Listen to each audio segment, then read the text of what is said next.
Ravi. Yes, Pranay బంధు ఒకరు line లో ఉన్నారు. రవి గారు నమస్తే అండి. నమస్తే మేడం. ఎస్, తీర్పుపై ఏం చెప్పదలుచుకున్నారు? ఇది చట్టం తన పని తను చేసుకోపోయింది. దీంట్లో ప్రణయ్ మర్డర్ జరిగి బాబు ఉక్రెయిన్ లో ఉన్నాడు. రెండో బాబు ఓకే. ఉక్రెయిన్ నుంచి రావటానికి 2 days పట్టింది ఆ బాబు రావటానికి. ఈలోపు ప్రజా సంఘాలు, కుల సంఘాలు, పౌర హక్కులు, మానవ హక్కులు, లెఫ్ట్ ఆర్గనైజేషన్స్ అన్ని సంఘాలు కూడా ఒక్కసారిగా ఉలిక్కిపడ్డాయి. తర్వాత ఇదే మన ఎస్పీ గారు ఆంధ్ర రాష్ట్రంలో సత్యంబాబు కేసులో ఇతనే ఉన్నాడు కాబట్టి ఇక్కడ కూడా న్యాయం జరగదని చెప్పి మేము ఆ రోజు పిటిషన్ కూడా ఇవ్వనని చెప్పి ఎస్పీ గారితో వాదన చేశాం. ఇక మాకు న్యాయం జరగదు ఇక్కడ కూడా అని అంటే ఎస్పీ గారు రంగనాథ్ గారు ఆ కేసు వేరు, ఆ ప్రభుత్వం వేరు, ఈ కేసు వేరు, ఈ ప్రభుత్వం వేరు, ఇప్పుడు జరిగిన సంఘటన వేరు. దీంట్లో మమ్మల్ని నమ్మండి, మేము చివరిలో చూస్తారు మా యొక్క వాల్యూ ఏంటిదో, మేము ఈ కేసులో మేము ఏ విధంగా నిజాయితీగా నిలబడతామో అని చెప్పిన తర్వాత మేము పిటిషన్ ఇవ్వటం జరిగింది.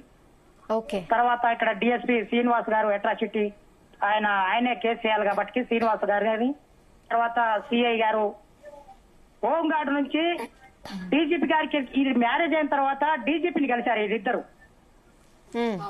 మొట్టమొదటిగా పోలీస్ అక్కడ ఫెయిల్ అయింది. డిఎస్పీ ఐజీ గారిని కలిశారు, డిఎస్పీ గారిని కలిశారు అక్కడ వీళ్ళు కలిసారు. అప్పుడు వీళ్ళు గనక ప్రొటెక్ట్ చేయగలిగితే అప్పుడే గన్మెన్ ఇచ్చి వీళ్ళని ప్రొటెక్ట్ చేసి ఉంటే ఈ మర్డర్ జరిగేది కాదు. కరెక్ట్. అంత పెద్ద ఇన్ఫ్లుయెన్స్ ఉన్నటువంటి వ్యక్తి మారుతిరావు గారు, వారు కోట్లకు పడిగెత్తినటువంటి వ్యక్తి. ఇతను కూడా ఆర్థికంగా ఉన్నవాడే, బాలస్వామి కూడా. అయినప్పటికీ ఈడ కులమే అడ్డొచ్చింది.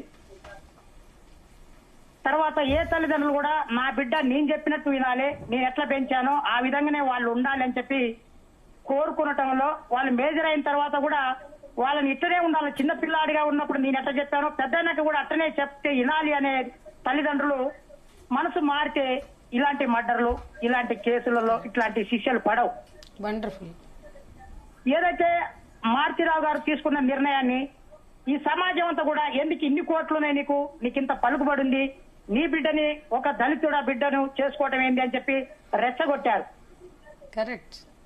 అతన్ని రెచ్చగొట్టడం వల్ల అతను బాగా రెచ్చిపోయి, ఏ తల్లిదండ్రులకైనా బాధ ఉంటది, కొన్ని రోజులు బాధ ఉంటది, కానీ ఆ బాధను మర్చిపోయే ముందులో కొంతమంది వాళ్ళని అలర్ట్ చేసి నువ్వు ఎంత బాగా నిద్రపోతున్నావు, నీకు నిద్రట పడుతుంది, ఇన్ని డబ్బులు ఉన్నాయి కదా, నువ్వు వ్యవస్థనంతా కూడా మేనేజ్ చేయగలుగుతావు అని చెప్పి అతన్ని బాగా రెచ్చగొట్టడం వల్లే మారుతిరావు గారు ఈ నిర్ణయం తీసుకో ఉండొచ్చు అని నేను అనుకుంటాను.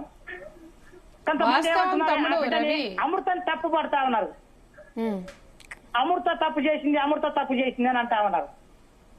ఏ ఆడబిడ్డ అయినా యుక్త వయసు వచ్చిన తర్వాత పెళ్లిళ్ళు వారి ఇష్టం వచ్చినట్టు చేసుకుంటారండి.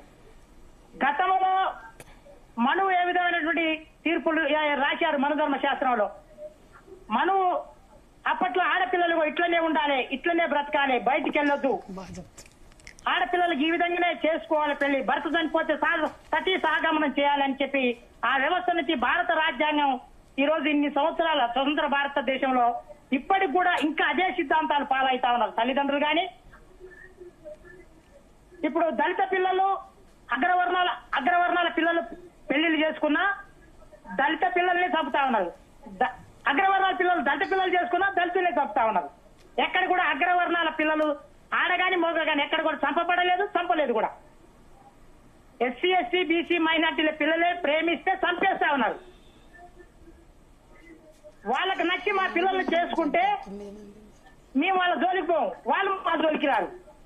మా పిల్లలు వాళ్ళ పిల్లలు చేసుకున్నా మాకే ప్రాణగండం, మా పిల్లలు వాళ్ళ పిల్లలు చేసుకున్నా మాకే ప్రాణగండంగా ఉన్నది. ఈ కేసులో హోంగార్డు నుంచి డీజీపీ వరకు చాలా పకడ్బందీగా శాస్త్రీయబద్ధంగా ఛార్జ్ షీట్ వేశారు. హైకోర్టు పుట్టినప్పటికీ ఇప్పటికీ చరిత్రలో 1600 ఛార్జ్ షీట్ ఇంతవరకే ఏ కోర్టులో కూడా ఎక్కడ కూడా జరగలేదు. 1600 ఛార్జ్ షీట్ ఇది మొట్టమొదటిది పేజీలు. చరిత్రలో ఇది మిగిలిపోయేటటువంటి కేసు.